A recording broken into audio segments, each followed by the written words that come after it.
Assalamualaikum warahmatullahi wabarakatuh. Baiklah, di sini kami dari kelompok 3 dengan anggota Huratul Aini sebagai pemateri ketiga, saya sendiri Gusni Taryani sebagai moderator sekaligus pemateri pertama, dan Muhammad Iqbal sebagai pemateri kedua. Di sini kami akan membahas tentang deskripsi dan analisis vegetasi pada teknik pengambilan sampel. Baiklah, langsung saja saya akan masuk ke materi yang pertama, yaitu luasan peta sebagai contoh terkecil keadaan suatu vegetasi. Luas area tempat pengambilan contoh komunitas tumbuhan atau vegetasi ini sangat bervariasi, tergantung pada bentuk dan struktur dari vegetasi tersebut. Percontohan yang diambil dianggap dapat memadai apabila seluruh atau sebagian jenis dari tumbuhan pembentuk vegetasi itu berada dalam vegetasi itu sendiri. Maka akan didapatkan suatu luas terkecil yang dapat mewakili suatu vegetasi. Luas terkecil yang dapat mewakili karakteristik komunitas tumbuhan secara keseluruhan disebut sebagai luas minimum. Yang kedua yaitu analisis vegetasi dengan metode kuadran. Metode ini dilakukan dengan perhitungan terhadap variabel-variabel kerapatan, kerimbunan, dan juga frekuensi. Variabel ini terbagi menjadi 4. Yang pertama, lihat kuadrat, di mana spesies pada variabel ini di luar peta sampel yang dicatat. Yang kedua, count atau list count kuadrat. Metode ini dikerjakan dengan menghitung jumlah spesies yang ada beberapa batang dari masing-masing spesies di dalam peta. Yang ketiga, cover kuadrat atau basal area kuadrat. Metode ini digunakan untuk memperkirakan berapa area yang diperlukan untuk tiap-tiap spesies dan berapa total basal dari vegetasi suatu daerah. Yang keempat, chart kuadrat, di mana penggambaran letak bentuk tumbuhan disebut pantograf.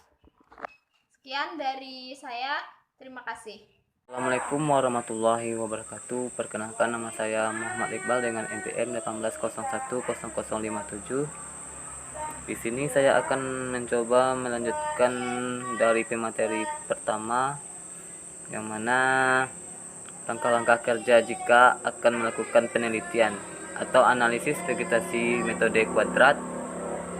Yang pertama, langkah-langkahnya yaitu menyebarkan 5 kuadrat ukuran 1 meter kuadrat secara acak di suatu vegetasi tertentu. Yang kedua, melakukan analisis vegetasi berdasarkan variabel-variabel kerapatan, kerimbunan, dan frekuensi. Yang ketiga, yaitu melakukan perhitungan untuk mencari harga relatif dari setiap variabel untuk setiap tumbuhan. Yang keempat, melanjutkan perhitungan untuk mencari harga nilai penting dari setiap jenis tumbuhan. Yang kelima, menyusun harga nilai penting yang sudah diperoleh pada satu tabel dengan ketentuan bahwa tumbuhan yang nilai pentingnya tertinggi diletakkan pada tempat teratas, maupun sebaliknya, tumbuhan yang nilai pentingnya terendah diletakkan pada tempat yang terendah. Yang keenam yaitu memberi nama vegetasi yang telah digunakan berdasarkan dua jenis atau spesies yang memiliki nilai penting yang terbesar. Selanjutnya yaitu analisis dengan metode garis, yang mana metode garis juga merupakan suatu metode yang menggunakan cuplikan berupa garis. Penggunaan metode ini pada vegetasi hutan sangat beruntung pada kompleksitas hutan tersebut. Pada metode garis ini, sistem analisis melalui variabel-variabel kerapatan, kerimbunan, dan frekuensi yang selanjutnya menentukan INP atau indeks nilai penting yang akan digunakan untuk memberi nama sebuah vegetasi. Mungkin itu yang dapat saya sampaikan. Saya kembalikan kepada moderator. Baiklah, Assalamualaikum warahmatullahi wabarakatuh. Perkenalkan, saya Huratul Aini dengan NIM 1801031 akan melanjutkan materi dari pemateri sebelumnya, yaitu materi yang ke-6, yang mana materinya itu cara melakukan analisis dengan metode garis. Yang pertama yaitu menyebarkan 10 garis masing-masing sepanjang 1 meter secara acak atau sistematis. Yang kedua, melakukan vegetasi berdasarkan variabel-variabel kerapatan, kerimbunan, dan frekuensi. Yang ketiga, melakukan perhitungan untuk mencari harga relatif dari setiap variabel untuk setiap tumbuhan.